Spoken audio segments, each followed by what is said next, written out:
TV ప్రకాశం జిల్లాలో ఉత్తరప్రదేశ్కి చెందిన ఓ యువకుడిని దారుణంగా హత్య చేసిన ఘటనలో ఇరువురు నిందితులను ప్రకాశం జిల్లా పోలీసులు అదుపులోకి తీసుకున్నారు. ఉత్తరప్రదేశ్కి చెందిన వినీత్ శ్రీవాస్తవకి ధ్రువ్ చంద్రవర్మ, రామ్ చరణ్లకు మధ్యన జరిగిన 10,000 రూపాయల విషయంలో ఘర్షణ జరిగి వినీత్ శ్రీవాస్తవని ధ్రువ్ చంద్రవర్మ, రామ్ చరణ్ దారుణంగా హత్య చేసినట్లు జిల్లా అదనపు ఎస్పీ శ్రీధర్బాబు ఒంగోలులోని తాలూకా పోలీస్ స్టేషన్లో జరిగిన మీడియా సమావేశంలో తెలిపారు. ధ్రువ్ చంద్రవర్మ, రామ్ చరణ్లు వినీత్ శ్రీవాస్తవని ఒంగోలు సమీపంలోని పేర్నమిట్ట వద్దనున్న వెంచర్ వద్దకు తీసుకుని వెళ్లారు. అనంతరం ధ్రువ్ చంద్ర వర్మ, రామ్ చరణ్లు తాము ముందుగా వేసుకున్న ప్రణాళిక ప్రకారం వినీత్ శ్రీవాస్తవని కత్తితో పొడిచి ఆపై గొంతు కోసి దారుణంగా హత్య చేసి పక్కనే ఉన్న సాగర్ కాలువలో పడేశారు.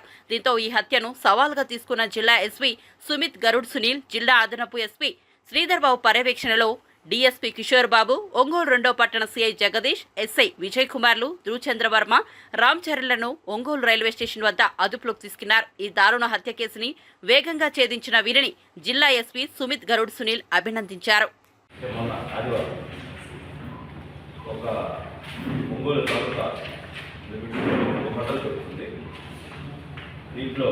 మృతుడు వినీత్ శ్రీవాస్తవ, ఇతను సన్ ఆఫ్ ముకుల్లా, ఇతను రాజ్బపుర గ్రామం, సిద్ధార్థనగర్ జిల్లా, ఉత్తరప్రదేశ్ రాష్ట్రానికి చెందినవాడు.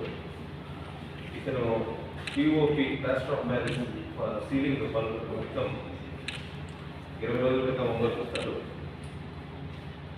ఇతన్ని ధ్రువ్ చంద్ర వర్మ, ఇతను కూడా ఉత్తరప్రదేశ్ చెందినవాడే. అని ఇతను దాదాపు 20 సంవత్సరాల క్రితం ఒంగోలుకు వచ్చి ఉంటాడు. ఇంతో పాటు రామ్ చరణ్, అంటే ఇతను కూడా పిఓపి పనులు చేసేవాడు. ఇతను బలరాంపూర్, ఉత్తరప్రదేశ్ చెందినవాడు. ఇద్దరు ముద్దాయిలు ఈ మిత్రుడు వినీత్ శ్రీవాస్తవని చంపుతారు. ఎందుకు చంపుతారు ఈ కేసు చూస్తే, ఈ వినీత్ శ్రీవాస్తవ అనే అతను హైదరాబాద్లో స్నేహితుల ద్వారా ఒంగోలు పనులు ఆగిపోతే ఇక్కడికి వచ్చి వీళ్ళతో ధ్రువ్ చంద్ర వర్మ, రామ్ చరణ్ మరి కొంతమంది వాళ్ళ సహచరులు వీళ్ళందరూ పని చేసుకుంటే వీళ్ళకి వచ్చి పని పెడతాడు. ఇతన్ని కూడా పనిలో పెట్టుకుంటారు. తరచూ వీళ్ళ మధ్యన ఈ డబ్బుల విషయంలో గొడవలు వస్తుంటాయి.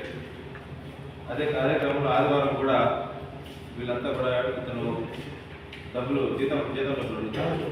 ఇతను ఏం మీ ఆధార్ కార్డు ఏ డీటెయిల్స్ లేకుండా నువ్వు ఉద్యోగంగా తీసుకున్నాము, 20 రోజులు తిరగకముందు మళ్ళీ మనం డబ్బులు అడుగుతావేదని చెప్పి వీళ్ళు గట్టిగా ఇస్తే అతను తిరిగి కొడతాడు. ఎవరిని తిరిగి కొట్టడం జరుగుతుంది. సో అందరూ సహచరుల అందరి ముందు కొట్టడంతో ఇతను అవమానం ఫీల్ వీళ్ళయి ఎట్లయినా ఆయన తరచూ గొడవ పడుతున్నాడు. దాంతో తర్వాత ఇంకెప్పుడు మనకి ఇబ్బందిగా తయారయ్యాడు. కొంచెం హ్యూమిలియేషన్ ఫేస్ చేసి వీళ్ళందరూ ప్లాన్ చేస్తారు. ధ్రువ్ చంద్రవర్మ, రామ్ చరణ్ కొంతసేపు తర్వాత అందరం కలిసి సరదాగా బయటకు వెళ్దామని చెప్పి పేర్నమిట్ట రోడ్లో రాంబాబు వెంచర్కి తీసుకెళ్తారు. అక్కడ అమ్మాయిలు దొరుకుతారు. అక్కడ మనం ఎంజాయ్ చేసి అని చెప్పి మాయమాటలు చెప్పి పెట్టి తీసుకెళ్తారు.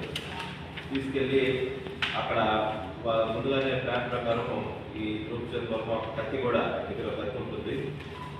ఈ కత్తి తీసుకొచ్చి అతన్ని బైక్ మీద ఎక్కించుకెళ్ళి అక్కడ పేర్నమిట్ట రోడ్డు రాంబాబు వెంచర్ దగ్గరికి వెళ్ళిన తర్వాత కొంతసేపు మాట్లాడుకునేలా నన్ను చెప్తావా అని చెప్పి ఇప్పుడు చెప్తున్నాను చూద్దాం, నన్ను అవమానపరిచి చూద్దామని చెప్తే ఏం చేస్తావు, నన్ను చంపుతావా, చంపాలని ఆనందం దొరుకుతుంది. ఇప్పుడు ఇమీడియట్గా కత్తి తీసుకొని ఆయన కడుపులో పొడవు క్రమంగా చేతితో అడ్డం పెడతాడు. చేతికి గాయం అవుతుంది. తర్వాత కడుపులో పొడిచి తర్వాత మెడ మీద కూడా ఈ సహాయంతో, రామ్ చరణ్ సహాయంతో ధ్రువ్ చంద్ర వర్మ కిరాతకంగా వినీత్ శ్రీవాస్తవని చంపడం జరుగుతుంది. ఈ కేసు ఇది ఆదివారం అర్ధరాత్రి సుమారు 6:15 తర్వాత ఇది నిన్న సాయంత్రం శవం ఐడెంటిఫై అవుతుంది. వీఆర్ఓ గారు రిపోర్ట్ ఇస్తారు. 24 గంటల తిరగక ముందే ఈ కేసుని ఎస్పీ గారు సీరియస్గా తీసుకొని ఎస్పీ క్రైమ్ నన్ను ఒకటి ఎస్పీ గారిని ఇంకోటి కుటుంబి మరి వాళ్ళ టీంని రంగంలో తీయడం జరుగుతుంది. ముద్దాయిలు ఇద్దరిని కూడా ఈరోజు సాయంత్రం 4 గంటలకి మనం రైల్వే స్టేషన్ దగ్గర అదుపులో తీసుకున్నాం. వీళ్ళు హత్యకు ఉపయోగించిన కత్తిని సీజ్ చేశాము. అదేవిధంగా ఒక బైక్ ఈ మృతుడిని ఎక్కించడం పోయిన బైక్ కూడా మనం సీజ్ చేయడం జరిగింది. అతి తక్కువ వ్యవధిలోనే ఈ కేసుని ఛేదించి ముద్దాయిని పట్టుకొని వాళ్ళని రిమాండ్కి పెట్టిన ఈ టీమ్స్ అందరినీ కూడా ఎస్పీ గారు అభినందించారు.